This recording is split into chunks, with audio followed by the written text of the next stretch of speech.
My affiliation is at Colentina Hospital in Bucharest, where I'm the head of the molecular immunology department, and I have a second affiliation at the National Institute of Physics, and we study the biophysics and interactions that affect, um, from the irradiation point of view, immunology.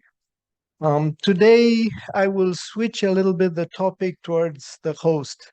And the topic is actually how the cell phone affects our immunity. Basically, the electromagnetic field generated by the cell phones that we all use, the cell phone communication system, the utilitarian frequencies are affecting the B cells, those that are the precursors of the plasmacytes that secrete antibodies with respect to the immunity. Um, Usually these studies that try to assess the level of damage inflicted either by uh, ionizing irradiation or electromagnetic irradiation are using huge doses, like this paper from 2003, where they use doses of 1 watts per centimeter square, which is the power of exposure of blood cells. Moreover, they use these big exposures together with a concoction of blood cells that include all types of cells, whether they're hematological types of cells, like blood circulating cells. And such studies usually point to a major culprit, which is the DNA double-stranded breaks. DNA double-stranded breaks are the major cause of translocations. As you probably all are aware, most of the hematological oncological diseases, as lymphomas or leukemias, have translocations where DNA breaks, and then by chance, different double-stranded breaks lead to adjoinments where two different chromosomes can be connected together. And for a long time, DNA double-stranded breaks was pointed as the major cause of lesions or genetic instability. Unfortunately, when we talk about DNA double-stranded breaks, we have to take into account that lymphocytes, both T and B lymphocytes, during their maturation, they are always subjected to physiological double-stranded breaks. And that makes such studies a little more difficult, because you have to focus on a very narrow window during their development when such double-stranded breaks occur physiologically, namely during VDJ recombination or somatic recombination.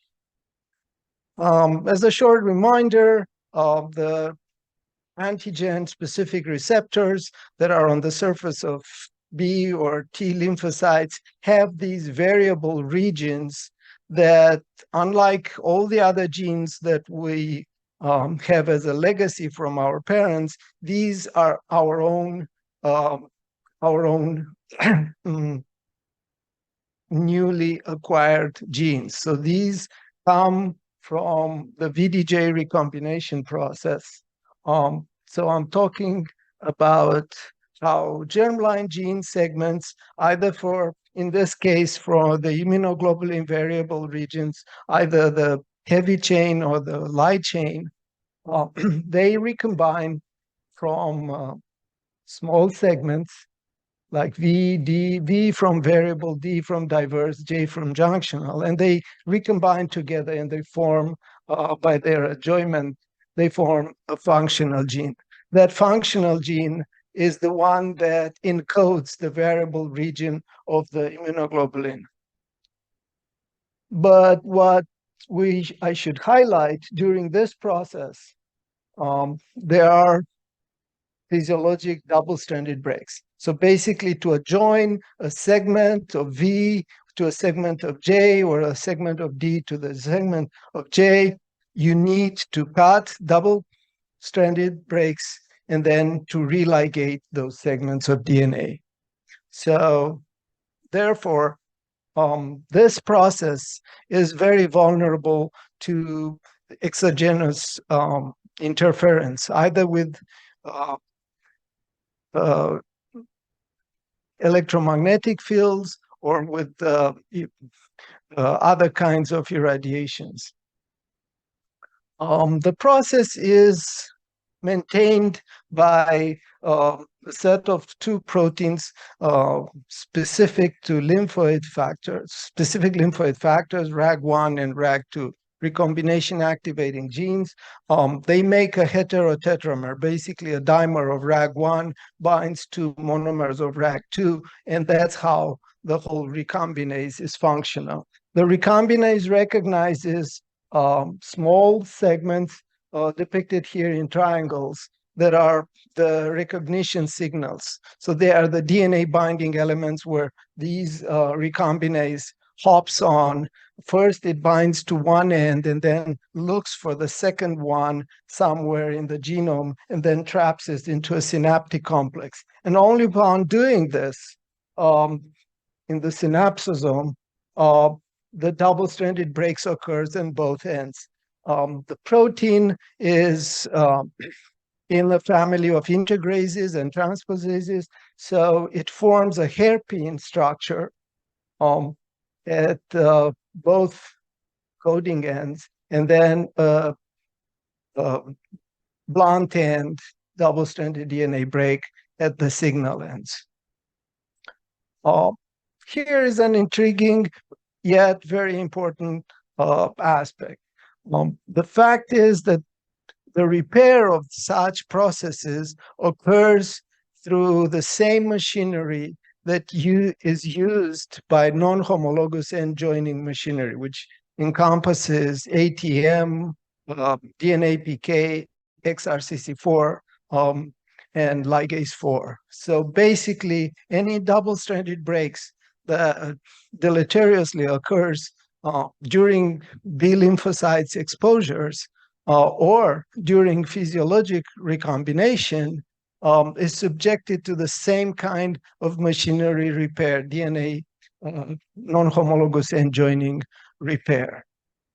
So basically, they share the exact same mechanism of double-stranded DNA double-stranded breaks repair. Well, the questions now are whether the effects that I was mentioning, and again, I recapitulate the effects.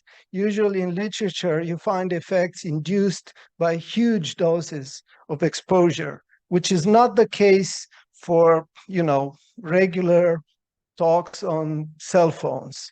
Therefore, we tried to answer to a very narrow window of exposure where we used something like a millionth of a watt. So basically, we use microwatts per centimeter square of exposure. We had these intriguing questions. Is the DNA double-stranded break an effect caused by radiation, or is somehow the fact that cells during their physiologic maturation, they are more vulnerable to such effects from coming from outside? And somehow what the authors, by looking indiscriminatively at different populations of cells, they could see this. And then there is another, I should say, more practical thing. If the electric fields of the electromagnetic irradiation do affect, indeed, this process of repair of double-stranded breaks, do we get a reduced repertoire? So here, the difference, and I'm sure you know, the difference between the repertoire and the efficiency is how many antibodies you produce versus how diverse they are in your response. Our experimental setup is quite simple. So we use pre-B cells. So pre-B cells are those that are not yet done with their recombination of the light chain that encodes the variable region of the immunoglobulin light chains. So they are called pre-B cells. And we have drugs with which we stimulate RAG induction in these cells. And using this, these are, one is imatinib and one is GlaxoSmithKline product 690, 693. And I'll show you immediately how they work. We use a set of murine pre-B cells that are actually transformed, immortalized with V. abelson virus. So this virus actually synthesizes a variant, constitutively a variant of an active abelson kinase that has its own N-terminus switched to a GAG gene from the virus. So this constitutively phosphorylates the downstream STAT5 system of transcription factors, and therefore it blocks RAG recombination. So these cells are dormant. They wait to be initiated for the RAG expression. So here we're looking at the simultaneous effect. On one side, we stimulate the cells to physiologically generate double-stranded breaks. And then on the same time, we cause, or we try to cause, by irradiating these cells, extraneously caused double-stranded breaks, and see what happens. Well, so I said pre-B cells have two major paths. I won't get too much into detail unless some of you really want me to, and we could talk aside after my talk. So first part is the large pre-B stage, which is a cell survival and replication. So basically, pre-B cells in this first stage, they are not recombined at their light chain locus, and all they get transduction either via JAK kinase, CDK4, NF-kappa B to phosphorylase STAT5A and B, and shut off the transcription of RAGs. So recombination is shut it off. And then upon 4 or 5 divisions, then the pre-B stage is stimulated by a receptor, which we call it surrogate, because it has the heavy chain, but it has a surrogate lambda pre-B, V pre-B, lambda 5 V pre-B light chain, which is a surrogate. And that is a pre-BCR stimulus, which actually antagonizes the IL-7 stimulus. Our drugs work, one on abelson kinase is called imatinib, and this imatinib actually blocks the kinase, and by doing this, lets transcription factor FOXO1, 3 to drive the reaction of RAGs.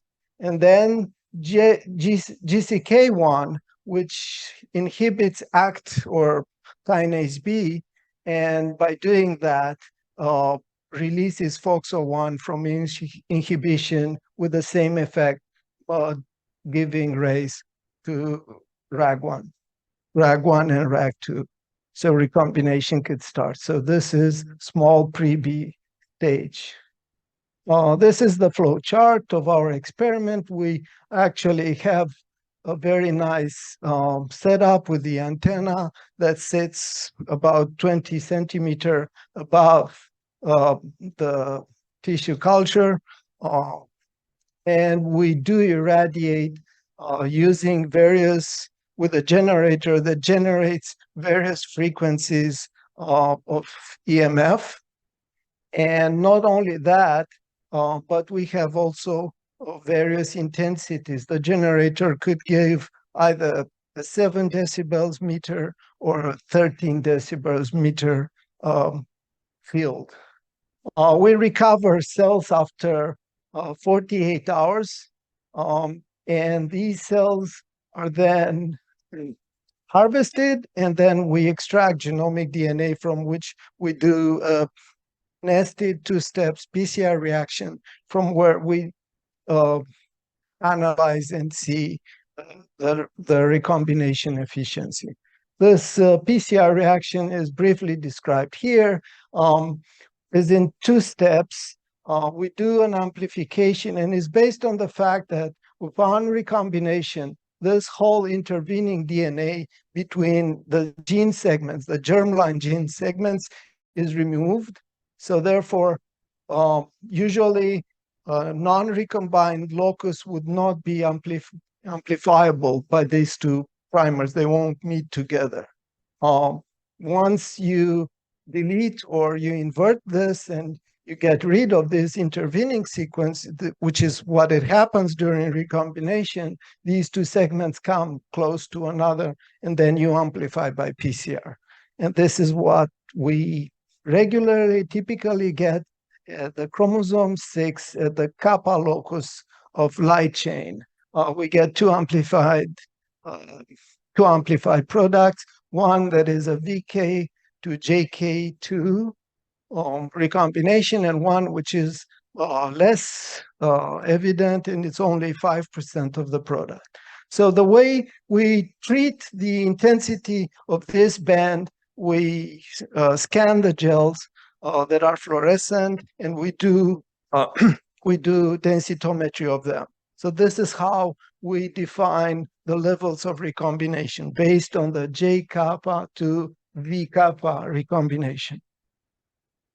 Here is just a titration of imatinib, one of the drugs that we use, just to show you that you encompass a linear effect up to a point where after which, if you oversaturate with the imatinib effect, you actually don't get any more effect, rather the opposite. So we use the smallest concentration of imatinib and GSK that gives you the right amount, quantifiable amount of recombination. Here we are showing one of these reactions performed at 1000 megahertz frequency exposure with two types. Low is 7 decibels meter, and H is 13 decibel meter exposure. And what you see here is actually the antenna has many elements irradiating. So you can extract based on the positioning of each element with respect to the cells. You can deduce the power used for each of them. On the y-axis is the ratio between recombination in the irradiated versus non-irradiated. So you expect a lower than 1 for a reduction, a lower than 1 value, the fraction. And indeed, for both types of exposures, the closest elements of the antenna to the cells give you for both drugs give you the highest reduction in recombination. Here is actually the same kind of experiment, but now translated to a wider effect, where you see on the columns, the two columns are the cells that were exposed, but were treated on the left with the GSK and on the right with imatinib. What you see, this is 720 megahertz, and we want up to 1.2 gigahertz. So all these frequencies are frequencies that are used by utilitarian, companies that deliver your cell phone. So none of them is invented by us. It's just frequencies used by them as a carrier, yeah? And what you see here, it's a dramatic effect of the dotted line shows where you have about half recombination effect. So basically, irradiating, you get about half of the, or twofold reduction in recombination. On the x-axis, because we wanted to put together all these images, is the log of the power. It's not only power, it's basically a power flux. So basically, it's power related to the surface of exposure, yeah? And remember, we're using here microwatts per centimeter square. So these are minuscule irradiation powers. So what you see here, and which is one of the most intriguing effects, is that if you look at the 720 megahertz, you have here about 9.5, close to 10 microwatts, and you're not able to induce twofold reduction. Once you get to about 950 to 1,000, even 0.4 microwatts is enough to induce half frequency of recombination. So what does this tell? This tells two things. One of them, that we get in all of them dose-dependent response. So basically with dose, once you increase the dose, you get a reduction in recombination. And the second, it says that the frequency is very important. You get at 950 and 1,000 megahertz, those particular signals are more deleterious than the rest of them. 950 and 1,000 megahertz, you get about 20 times less signal, and you get the same effect. So basically, it's frequency dependent. Well, in the end, we wanted to make sure that we have double-stranded breaks or not there. So we had a control where we irradiated our cells with X-rays to induce, and it was known for a 1 gray exposure, you induce breakage in the double-stranded breaks. On the other hand, after 48 hours, we wanted to look at our samples. Do they persist? Do we find DNA double-stranded breaks there or not? And one assay is using gamma H2AX. These are modifications of special histones that are basically a sign for the cell that there has to be a DNA damage repair. So it's sort of a label for the cell that it has to come there, and the whole non-homologous end joining machinery has to repair the DNA. It's called gamma H2AX. So we did microscopy on our samples, and just to DMSO is actually without any drug. So it's just the solvent that we add in our tissue culture media. Then the imatinib and the GSK, the two drugs that we're using. Non-irradiated, Then X-ray irradiated, where you see all these foci of repair. These green foci show you how intense the breakage of the DNA was with 1 gray exposure to X-ray. And this is what happens with EMF. You seldomly and very rarely you see events. And then this is one way at one gigahertz, we quantified basically number of cells, and on 100 cells in the image, how many foci and then we normalize to make sure we have a distribution. So basically, in our findings, we did not find consistent double-stranded breaks induced by, but we cannot deny that there is a consistent reduction in somatic recombination, which goes to about fourfold or more, and it is power dependent. So how far you keep the emitting antenna from the sample, and is also dependent upon the frequency of the carrier, with those 950 and 1000 being more aggressive.